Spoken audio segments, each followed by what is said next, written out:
본문 말씀은 히브리서 12장 14절에서 17절이고요. 제가 가지고 있는 성경은 신약 368페이지입니다. 원래는 열왕기상 1장 28절에서 37절을 해야 되고요. 제가 그 말씀까지 준비했는데 오늘 저희가 12시 한 40분쯤에 여기 도착하면서 여기 세팅하는 가운데 제 마음 가운데 히브리서에 대해서 나눠야 된다는 마음이 너무나 강하게 들어가지고 예배 준비하면서 갑자기 말씀을 바꿨습니다. 그래서 하나님께서 우리에게 특별한 은혜를 주실 거라는 믿음으로 순종하는 마음으로 히브리서 말씀을 전하려고 합니다. 그래서 하나님께서 어떤 은혜를 주실지 모르겠지만 오늘 말씀을 통해서 하나님 앞에 좀 나아갔으면 좋겠습니다. 그래서 말씀은 히브리서 12장 14절에서 17절이고요. 우리 짧으니까 한 목소리로 같이 읽도록 하겠습니다. 시작. 모든 사람과 더불어 화평함과 거룩함을 따르라. 이것이 없이는 아무도 주를 보지 못하리라. 너희는 하나님의 은혜에 이르지 못하는 자가 없도록 하고 또 쓴뿌리가 나서 괴롭게 하여 많은 사람이 이로 말미암아 더럽게 되지 않게 하며 음행하는 자와 곧 한 그릇 음식을 위하여 장자의 명부를 판 에사와 같이 망령된 자가 없도록 살피라. 너희가 아는 바와 같이 그가 그 후에 축복을 이어받으려고 눈물을 흘리며 구하되 버림바가 되어 회개할 기회를 얻지 못하였느니라. 성경을 보면요, 한 가지 단어이고 한 가지 의미인데 다르게 사용되는 경우가 있습니다. 그것이 바로 두려움이죠. 두려움이라는 단어를 보면 하나님께서 우리에게 끊임없이 두려워하지 말아라고 말씀하십니다. 그런데 또 다른 곳 말씀을 보면 또 우리에게 하나님을 두려워하라라고 말합니다. 그래서 이 두려움이라는 단어는 똑같은 의미지만 어떤 곳에서는 두려워하라라고 말하고 어떤 곳에서는 두려워하지 말라라고 말합니다. 이 말씀은 세상에 있는 것들과 자신의 생명을 위협하는 것들, 심지어 사단의 권세나 사단의 공격까지 있다 할지라도 우리는 하나님이 계시기 때문에 두려워하지 말라라고 하시는 말씀이죠. 또한 두려워하라는 것은 전능하신 하나님, 거룩하신 하나님 앞에 우리는 서 있어야 하는데 우리가 죄로 말미암아 하나님 앞에 서 있지 못하는 것에 대해서 또한 악인의 생각을 가지고 사는 것에 대해서 두려워하라라는 말씀으로 이 두려움이라는 단어는 두 가지의 기능으로 사용되는 것을 볼 수 있습니다. 제목이 이제 거룩에 이르는 두려움이라는 말씀으로 나누려고 하는데 저희가 이 하나님의 말씀 앞에 섰을 때 또한 하나님 앞에 임재 가운데 거했을 때 어떻게 두려워하는 마음으로 서야 되는지에 대해서 오늘 좀 나누려고 합니다. 그래서 오늘 주변 사람들을 살펴보면요, 두려워하지 말아야 할 것에 대해서 두려워하는 사람들이 많이 있죠. 두려움에 지나치게 사로잡혀서 우울증이나 정신질환이나 불안감에 사로잡히는 사람들이 있습니다. 내일 당장 나는 어떻게 해야 되지? 내일 다가오는 나의 미래는 어떻게 준비해야 되지라고 두려워하는 사람들이 있고요. 또 어떤 사람은 사람과 사람들 사이에서 또한 이제 두려워하는 그런 사람들이 있죠. 이 두려워하는 마음이 우리 안에 어쩔 때는 정죄감을 주기도 하고 우리 안에 또 이제 좌절감을 주기도 합니다. 근데 이런 일들이 하나님의 자녀로서 살아가는 우리들 성도들의 가운데 늘 끊임없이 나타나고 있다는 겁니다. 특히 우리가 하나님을 두려워해야 하고 세상의 공격은 두려워하지 말아야 되는데 우리가 이 땅에서 믿음의 길을 살아갈 때 나는 거룩한 하나님의 백성으로 살아가는가? 나는 구원받은 하나님의 성도로 살아가는가를 살펴보려면 내가 과연 하나님을 두려워하고 세상을 두려워하지 않는가를 좀 살펴보면은 내가 성도된 삶을 살고 있는지 아닌지를 볼 수 있습니다. 그래서 이 두려움에 대해서 구약 성경을 살펴보면요, 경외함이라고 표현하죠. 시편 2편 7절을 보면 여호와를 경외하고 섬기며 즐거워하라라고 말합니다. 이 말씀은 하나님을 경외할 때, 하나님을 두려워할 때 하나님의 평안이 하나님을 두려워하는 자에게 넘쳐난다라는 말씀이죠. 이 말씀을 볼 때 하나님을 두려워하는 것, 다시 말해서 하나님 앞에 거룩하게 서기를 원하고 하나님을 경외함으로 서 있는 사람들에게는 하나님의 평안이 동전의 양명선처럼 우리에게 나타난다는 것을 말합니다. 그래서 우리 안에 인간의 감정에 슬픔과 기쁨이 동시에 가지고 있죠. 그런 것처럼 하나님의 자녀된 사람들은 하나님 앞에 서 있을 때 하나님을 향한 두려움, 이 경외함이라는 감정과 하나님이 주시는 평안함이 동시에 우리 안에 머문다는 것을 볼 수 있다는 거죠. 그래서 오늘 말씀을 보면요, 하나님의 자녀로 살아가는 우리들에게 두려워해야 할 세 가지에 대해서 말하고 있습니다. 근데 이 세 가지는 시대와 장소에 상관없이 우리에게 동일하게 적용되고 우리에게 동일하게 가르쳐주고 있습니다. 그 첫 번째 말씀은 뭐냐면 은혜를 받지 못하는 것에 대해서 두려워해야 한다라고 말합니다. 15절 말씀 볼까요? 15절 보면은 너희는 돌아보아 하나님의 은혜에 이르지 못하는 자가 있는가를 두려워하라라고 말합니다. 만약 어떤 가난한 사람이 있죠. 가난한 노동자가 힘들게 일을 했는데도 월급을 못 받고 지급을 못 받는다면 이 사람은 어떻게 살아야 하지? 어떻게 먹고 살고 어떻게 자녀들을 키우고 어떻게 공과금을 내고 집값을 내고 살아야 될까? 그런 고민과 그런 두려움을 가지게 됩니다. 그리고 또 주일날 우리는 예배를 똑같이 드리는데 어떤 사람은 은혜를 받고 가는데 어떤 사람은 또 은혜를 받지 못하는 그런 일들이 있죠. 그래서 왜 다른 사람은 은혜를 받는데 나는 은혜를 받지 못하고 그냥 예배 시간에 앉아있다가 가기만 하는가에 대한 그런 두려움이 우리 안에 있다는 겁니다. 왜냐하면 은혜를 받지 못한다는 것은 나와 하나님 사이에 어떠한 장애물, 어떠한 방해물이 있다라는 사실이기 때문입니다. 그래서 제가 이제 교회를 개척하기 전에 예수전도단이라는 YM이라는 선교단체에 있으면서 이제 여러 지역에 여러 나라 가운데 집회를 하고 또 이제 말씀을 선포하는 일이 좀 많이 있었습니다. 근데 한 번은 제가 어느 한 교회에서 말씀을 선포하는데 한 지사님께서 저에게 오셔서 이런 말을 한 적이 있습니다. 목사님 오늘 말씀 너무나 좋았습니다. 너무나 은혜로웠습니다. 이 말씀을 우리 아들이 들었어야 되는데 우리 아들놈이 이 말씀을 들어서 변화됐어야 되는데 라고 막 말하면서 가는 경우가 있었습니다. 근데 그 말씀을 듣는데 제 마음이 너무나 아팠습니다. 안타까웠습니다. 왜냐하면 하나님께서 주시는 말씀은 누구한테 적용되는 것이 아니라 자기 삶 가운데 적용해서 되돌아보면서 나를 하나님 앞에 온전히 세워야 하는데 그분 같은 경우는 그 말씀을 너무나 좋다라고 은혜 받았다라고 말하면서 자기한테 적용하는 것이 아니라 자기 자녀한테 적용을 한다는 거죠. 이 말씀이 나한테 하는 것이다 라고 받아들여야 되는데 바로 저 사람한테 하는 거야 라고 판단하면서 그 사람에게 적용된 말씀이라고 말하는 그 교만함이 하나님과 그 사람 사이에 가로막는 돌이 되어서 그 사람 가운데 은혜가 들어가지 못한다는 겁니다. 제 주변에 당뇨병 걸린 분들이 꽤 많이 있습니다.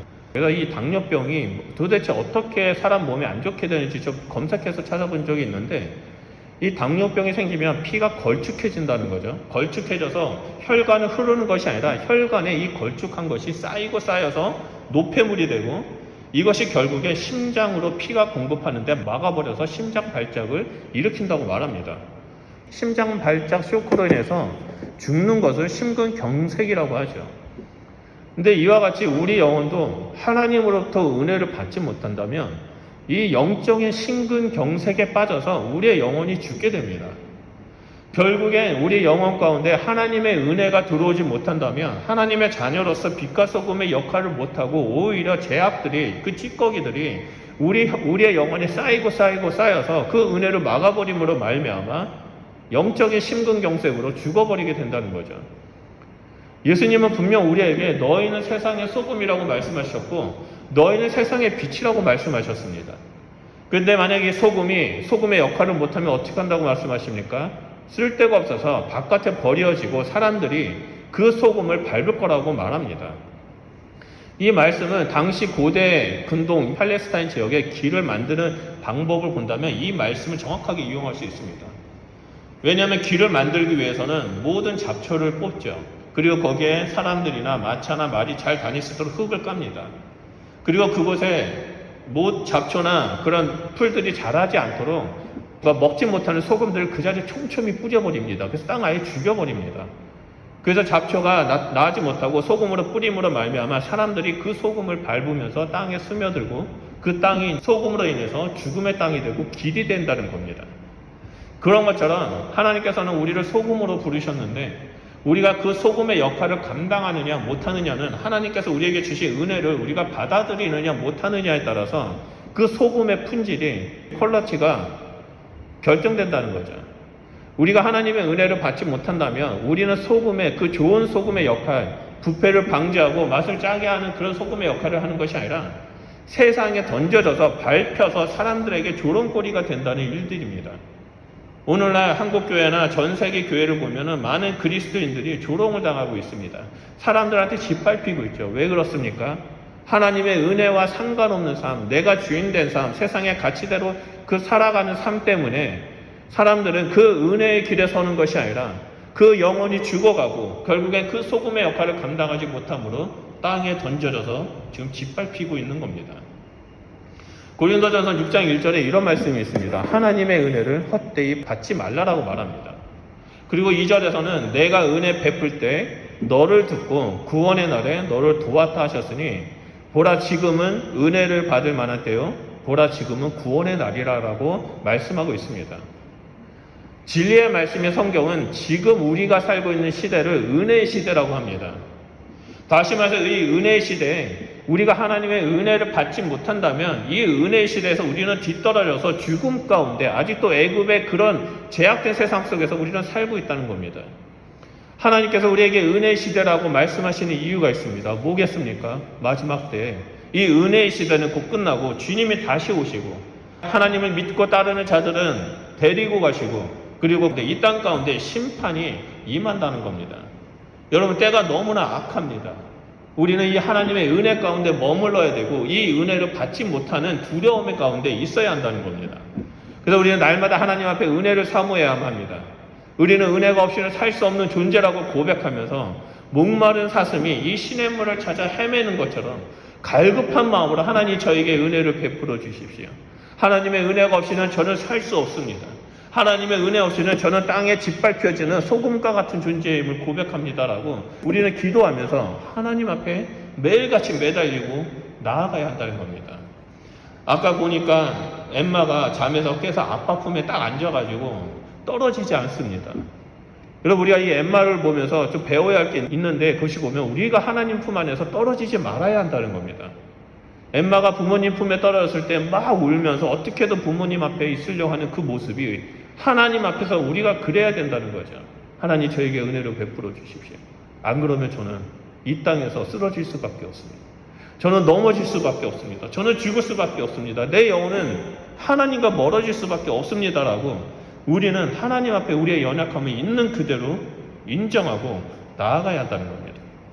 그리고 두 번째로 우리가 두려워해야 할 것이 있습니다. 그것은 우리 안에 쓴뿌리가 나는 것에 대해서 두려워해야 한다는 겁니다. 15절 후반부를 보면 이런 말씀이 있습니다. 또 쓴뿌리가 나서 괴롭게 하여 많은 사람이 이로 말미암아 더럽게 되지 않게 하며 라고 나옵니다. 여기서 괴롭게 하고 더럽게 하는 원인이 쓴뿌리라고 말씀하시죠. 이 쓴뿌리가 자신과 다른 사람까지 괴롭게 하고 더럽힌다라고 말하고 있습니다. 우리가 아무리 나무 가지를 자르고 잎사귀를 끊어낸다 할지라도 이 쓴뿌리가 제거되지 않는 이상 그 우리를 괴롭게 하고 더럽히게 하는 나뭇가지들은 끊임없이 자라고 있다는 사실을 우리는 알 수 있습니다.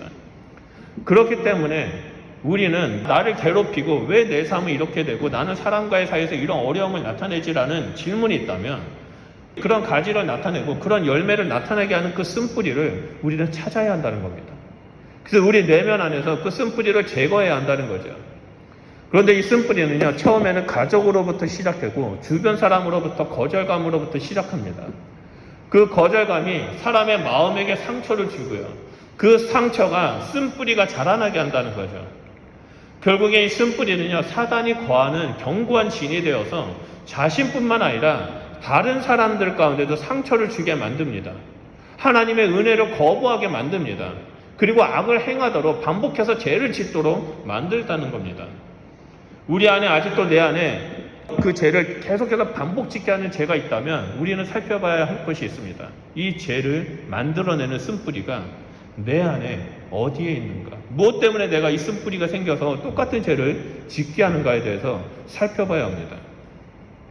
성경에는 쓴뿌리로 고통을 받은 대표적인 인물이 있습니다. 사울이죠. 사울 왕을 보면요, 처음에 왕이 되었을 때 겸손하고 성령이 충만한 사람이었습니다. 그러다가 이스라엘 백성들에게 거절을 당합니다. 이스라엘 백성에게 어떻게 거절당하면 다윗이라는 사람이 딱 나타나더니 이 사람들, 이스라엘 백성이 다윗을 막 칭찬합니다. 사울이 1000명을 죽이면 다윗은 10,000명을 죽였다라고 다윗을 사울보다 비교하면서 더 높이 칭송을 합니다. 그런 모습을 보면서 사울 안에 백성들에게 거절당하는 이 다윗 때문에 내가 백성한테 거절당했다라는 그 쓴뿌리가 생기기 시작합니다. 그래서 어떻게 합니까? 어떻게 해서든 다윗을 죽이려고 10수년 동안 다윗을 쫓아다닙니다. 다윗을 죽이기 위해서 너무나 끔찍한 일을 행합니다. 대표적인 것이 뭡니까? 다윗에게 먹을 것을 줬다라는 이유 하나 때문에 제사장 85명, 하나님께서 기름 부으심을 세운 그 제사장 85명을 끔찍하게 살해를 합니다. 결국에 쓴뿌리로 인해서 사울 왕은요, 밤마다 악령에 시달려서 고통을 당하게 되고 그 주변에 있는 사람들까지 괴롭게 하는 일들을 행하고 있습니다. 여러분, 이 쓴뿌리가 있는 마음에는요, 사단이 역사합니다. 쓴뿌리가 가진 사람은요, 자신도 멸망의 길에 갈 뿐만 아니라 다른 사람들까지 이 멸망의 길에 이끌어냅니다. 그리고 이 쓴뿌리는 그 아픔에 있도록 하기 위해서 도박과 술과 음란함과 동성애와 여러 가지 범죄함의 열매들을 맺도록 만들어준다는 겁니다. 그래서 이 쓴뿌리는요, 인간의 힘으로는 결코 치료할 수 없습니다. 이 쓴뿌리를 제거하기 위해서는 하나님의 치료하심, 하나님의 은혜가 강권에게 임해야 한다는 겁니다. 우리는 쓴뿌리를 제거할 수 없지만 하나님께서 우리 안에 사랑을 베풀어 주시고 은혜로 베풀어 주신다면, 하나님께서 역사하신다면 우리는 그 쓴뿌리를 제거할 수 있습니다. 우리가 하나님의 은혜 가운데 충만하게 임하게 된다면 그 은혜로 말미암아 나에게 상처를 준 그 사람을 용서하게 됩니다. 과거에 나에게 상처를 줬던 부모님, 과거에 나에게 상처를 줬던 친구들을 용서하게 되고 그 용서가 그 쓴뿌리를 무너뜨리게 되고 쓴뿌리를 뽑아버리게 됩니다. 그리고 쓴뿌리가 뽑아진 그 빈 공간에 하나님의 사랑이 넘쳐나게 된다는 거죠. 여러분, 다윗은요, 사울로부터 엄청난 거절감과 살해 위협을 당했습니다. 하지만 다윗의 삶을 보면요, 매 순간마다 그 사울 왕을 용서했습니다. 그러다 보니까 이 다윗에게는 쓴뿌리가 없는 것을 발견합니다. 오히려 사울이 직접 어떻게 했습니까? 전 이스라엘에게 칙령을 내려서 사울의 잘난 것들, 사울의 장점들, 사울의 업적들을 노래하라라고 명령까지 합니다. 사울을 보면 사울의 업적은 없는데, 아무리 찾아봐도 잘한 것이 없는 것 같은데, 오히려 다윗은 그 사울에 대한 은혜의 마음, 긍휼의 마음으로 사울을 축복하고자, 칭송하고자 칙령을 내린 겁니다. 여러분, 우리는 이 쓴뿌리가 내 안에 나타나려고 하는 것에 대해서 두려워해야 합니다. 그래서 내 안에 누군가의 상처로 인해서 분노가 일어나고, 누군가의 상처로 인해서 아픔이 일어나고, 누군가를 미워하고자 하는 마음이 일어난다면 그 자리에서 무릎 꿇고 하나님께 기도해야만 합니다. 하나님, 나에게 상처 준 그 사람을 내가 용서하겠습니다. 이 상처가 쓴뿌리가 되지 아니하고 하나님을 증거하는 도구가 되게 해주십시오. 그래서 나와 동일한 상처를 가진 자들에게 하나님께서 나를 이렇게 치유하셨고 내 안에 쓴뿌리를 제거하셨고 나에게 소금의 역할을 감당할 수 있도록 해주셨다라고 증거하는 그런 삶을 살아야 한다는 겁니다. 그리고 마지막으로 우리가 두려워해야 할 것이 있습니다. 그것은 하나님의 축복에 무관심한 것에 대해서 두려워해야 합니다. 우리 16절과 17절 말씀 한번 볼까요? 우리 16절과 17절 말씀 우리 다 같이 한 목소리로 읽도록 하겠습니다. 시작. 음행하는 자와 곧 한 그릇의 음식을 위하여 장자의 명분을 파는 에서와 같이 망령된 자가 없도록 살피라.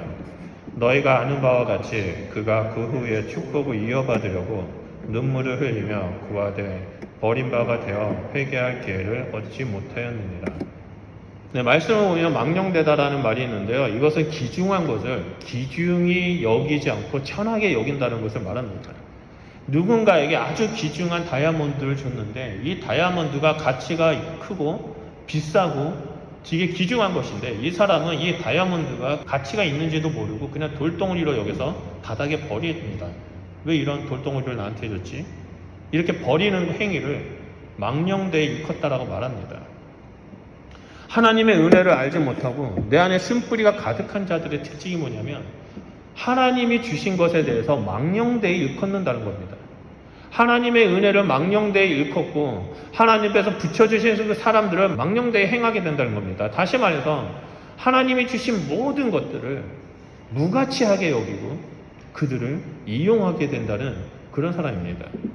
여러분, 이 망령된 사람들의 특징은 무례하고 교만하고 하나님의 관심이 없습니다. 하나님 은혜에 관심도 없고 말씀에도 관심도 없습니다. 그 대표적인 인물이 방금 봤던 그 에서라는 사람입니다. 여러분, 에서 잘 아시죠? 에서과 이삭의 이야기를 잘 알 겁니다. 이삭이 늦은 나이에 아들을 낳는데 에서를 낳고 야곱을 낳죠. 근데 에서를 보니까 성격이 너무나 소탈합니다. 대장부입니다. 피부색이 붉죠. 붉고 그리고 사냥을 즐기고 아니 리더십에 있어서 많은 사람들이 이끄는 그런 대장적인 역할을 합니다. 그래서 아버지 이삭은요, 이 에서를 너무나 좋아했습니다. 에서는 정말 대장부고 한 민족을 이끌 만한 지도자라고 여겼습니다. 반면에 야곱은 어떻습니까? 사기꾼 같다고 말하죠. 거짓말도 잘하고 어머니의 그 치마 포기에서 떠나지 않습니다. 연약합니다. 누군가를 이끌어내는 리더의 역할이 있는 것이 아니라 뒤에서 조정하고 뒤에서 사기를 치고 거짓말을 해서 이끌어내는 그런 모습이 보입니다. 인간의 눈으로 보면 야곱보다 에서가 더 리더의 모습을 가지고 있고 더 축복을 받을 만한 자격이 있습니다. 그리고 더 호탕합니다. 더 남자답습니다. 그래서 이삭도 그 자신이 봤었을 때 야곱보다 에서가 우리의 가문을 일으킬 수 있는 장자이고 에서가 우리의 가문의 리더로서 서 있기를 원했다라고 봅니다. 하지만 에서와 야곱의 차이점이 있습니다. 에서는 하나님 앞에 무관심했습니다. 하나님이 주신 축복에 무관심했습니다. 아무리 장점이 너무나 많이 있지만 하나님 앞에서 무관심하고 하나님이 주신 그 축복에 대해서 무관심했습니다. 내 힘으로 할 수 있어. 나는 능력이 있어. 나는 사냥을 잘해. 그래서 나는 동물을 잡아서 내 가족을 먹이 살릴 수 있고 내 가족들을 한 민족으로 이룰 수 있어라는 그 교만함이, 그 망령됨이 에서 가운데 가득 차 있었습니다. 하지만 야곱은 어떻습니까? 강교하죠. 사람들한테 인정받으려고 수많은 잔머리를 굴렸습니다. 비호감 인물입니다. 너무나 얍삭 빠릅니다. 결점이 많습니다. 근데 한 가지 큰 장점이 있습니다. 그것이 바로 하나님을 향한 믿음입니다. 하나님으로부터 축복을 받고자 하는 그 갈급함, 하나님으로부터 은혜를 받고자 하는 그 갈급함이 이 야곱에 가득 차 있었습니다. 하나님을 너무나 사랑했고 하나님을 너무나 만나고 싶었고 아버지를 축복하신 그 하나님, 할아버지를 축복하시고 인도하신 하나님이 내 삶을 다스려 주기를 원했습니다. 그래서 어떻게 해서든 하나님의 그 축복을 사모하고 받고자 하는 마음이 가득 찼습니다. 인간의 눈으로 봤을 때 이 인간의 됨됨이가 야곱보다 에서에게 더 높은 점수를 줄 수 있습니다. 많은 사람들이 실제 생활에서 믿음보다는 인간의 됨됨이에 초점을 맞춥니다. 아무리 못된 사람이라 할지라도 참된 믿음이 있으면 점점 그 사람이 변화되어서 하나님 앞에 귀하게 쓰이고 하나님 앞에 큰 축복을 받는다는 것에 대해서 인정하지 않습니다. 세상 사람들은 가진 것 많은 사람들, 능력이 많은 사람들을 최고의 신랑감, 최고의 신부감으로 여기고 그 사람을 최고의 리더로 여깁니다. 하지만 성경은 그렇게 말하지 않습니다. 성경은 이 야곱과 에서의 이야기를 봤을 때 영적인 축복, 하나님께 매달리는 사람들, 하나님만을 바라보는 사람들에게 하나님께서 놀라운 축복을 해주시고 그 사람을 통해서 한 민족을 이루고 그 사람을 통해서 온 열방 가운데 하나님을 드러내는 축복의 통로를 세우신다는 것을 보여주고 있습니다. 우리는 때로는 하나님한테 축복을 받고자 노력할 때 기복신앙적인 마음으로 나아가려는 마음이 있습니다. 그래서 뭔가 필요할 때 하나님한테 축복을 받고자 할 때 교회에 열심히 나와서 헌금도 많이 하고 열심히 예배하고 열심히 봉사하면 하나님께서 축복해 주실 거라고 생각하는 분들이 있습니다. 또 어떤 분들은 예배 모임 때 예배에 참석하지 않고 하루쯤 빠져도 되겠지라고 생각하면서 놀러 가거나 집에서 쉬는 분들이 있습니다. 여러분, 이런 모습들이 어떤 모습인지 아십니까? 바로 에서의 모습입니다. 에서는 축복받기 위해서 무언가를 열심히 했습니다. 리더로서의 모습도 보여줬고 집안의 가족들, 집안의 사람들을 먹이기 위해서 사냥도 했고 그리고 또 그 사람들이 이끌기 위해서 호탕한 모습으로 아버지의 마음을 사로잡고 모든 사람들의 마음을 사로잡습니다. 하지만 그 에서는 하나님 앞에 하나님이 함께 하시겠지. 나는 장자인데 축복해 주시겠지. 그러면서 하나님 앞에 나아가는 것에 대해서 소홀히 했습니다. 하나님의 영적인 축복을 잊어버렸습니다. 여러분, 우리는 이 에서의 모습을 보면서 영적인 축복을 잊어버리는 것에 대한 두려움에 사로잡혀야만 합니다. 우리는 이 땅에서 두려워해야 할 것과 두려워하지 말아야 할 것이 있습니다. 우리가 두려워해야 할 것은 하나님을 두려워해야 한다는 거죠. 하나님께서 주시고자 하는 그 은혜를 받지 못하는 것에 대해서 두려워해야 하고 또 내 안에 쓴뿌리가 나서 하나님과 나 사이를 가로막는 것에 대해서 두려워해야 하고 하나님께서 주시고자 하시는 축복을 받지 못할까봐 그 축복을 받지 못하고 무관심해야 하는 그런 마음이 내 안에 생길까봐 두려워해야 한다는 겁니다. 반면에 우리가 두려워하지 말아야 할 것은 세상이 나를 공격하고 하나님 말씀대로 살려고 할 때 어리석게 하나님 말씀대로 왜 살려고 하느냐, 지금이 이렇게 해야지 잘 먹고 잘 사고 이렇게 해야지 너가 더 큰 힘을 가질 수 있다라는 그런 세상의 가치관에 대해서 우리는 두려워하지 말아야 합니다. 세상의 가치관의 공격을 우리는 거부해야 되고 사단의 공격을 우리는 거부해야 되고 오직 하나님을 경외하는 마음으로 하나님의 은혜 가운데 서 있는 자가 되어야 합니다. 그래서 성경은 우리에게 모든 사람과 더불어서 화평과 거룩함을 주추라고 말합니다. 여러분, 우리는 이 땅에서 이 은혜의 시대에 하나님의 은혜 가운데 머무는 자가 되어야만 합니다. 예수님의 일을 위해서 2000년 전에 이 땅에 오셨습니다. 하나님과 우리 사이를 화목하게 하셨고 하나님의 거룩함 가운데 우리가 서서 하나님을 바라보고 예배하고 하나님한테 은혜를 받고 하나님으로부터 축복을 받을 수 있도록, 그리고 우리 안에 있는 수많은 상처가 하나님으로부터 치유될 수 있도록 예수님은 2000년 전에 이 땅에 오셨습니다. 그리고 지금은 예수님께서 이제 곧 올 거라고 말씀하십니다. 이제는 때가 악하다라고 말씀하십니다. 지금은 은혜의 시대라고 말합니다.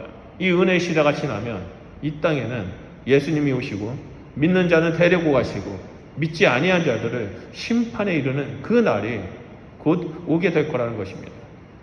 그래서 오늘 함께 예배드리는 우리 성도님들은 하나님 앞에 경외함으로 두려움 가운데 서 있기를 소원합니다. 은혜를 받지 못하는 것에 대해서 두려워하며 하나님을 끝까지 붙잡고 갈급한 심령으로 하나님 저에게 은혜를 베풀어 주십시오. 은혜가 없으면 저는 살 수 없습니다라고 기도하시고, 여러분 안에 반복된 채 여러분 안에 누군가를 향한 그 미움, 아픈 상처가 있다면 하나님 이 아픔과 이 상처가 쓴뿌리가 되지 않게 해주십시오. 반복한 죄를 짓게 하는 이 쓴뿌리를 제가 깨닫게 하시고 그 쓴뿌리를 제거케 하여 주십시오. 그래서 이 땅에서 하나님께서 주신 그 모든 축복을 누리는 자가 되게 해주십시오.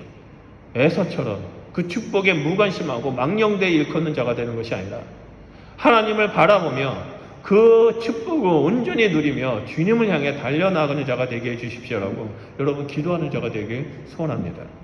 우리 말씀을 기억하면서 좀 기도했으면 좋겠습니다. 여러분의 심령 가운데는 지금 어떠한 마음을 가지고 있습니까?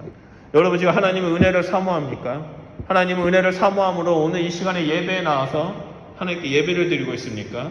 아니면 주일이니까 너무 가기 싫은데 귀찮은데 주일에 빠지면 혹시 하나님한테 벌 받는 건 아닐까라는 그 마음 때문에 어기적 억지로 나오셨습니까? 아니면 습관적으로 나오셨습니까? 여러분 우리가 이 시간에 기도할 때 하나님 저는 하나님의 은혜를 사모하는 자가 되길 소원합니다. 아니 하나님 은혜를 사모합니다. 하나님 저에게 은혜를 베풀어 주십시오. 하나님의 은혜가 없이는 저는 살 수 없습니다. 하나님의 은혜가 없으면 저는 이 땅에서 쓰러질 수밖에 없습니다. 사람들한테 짓밟히는 소금 같은 존재입니다. 하나님 저에게 은혜를 베풀어 주십시오. 하나님 저에게 제 안에 있는 쓴뿌리를 제거해 주십시오. 내 안에 아버지 분노와 아픔과 죄악을 나타내는 그 쓴뿌리가 있다면 계시하여 주셔서 그 쓴뿌리를 성령에 불러 태워 주시고 자유케 되게 해 주십시오. 그래서 이 마지막 시대에 하나님의 은혜를 누리고 하나님이 주시는 그 축복을 누리는 귀한 주님의 백성이 되게 해 주십시오.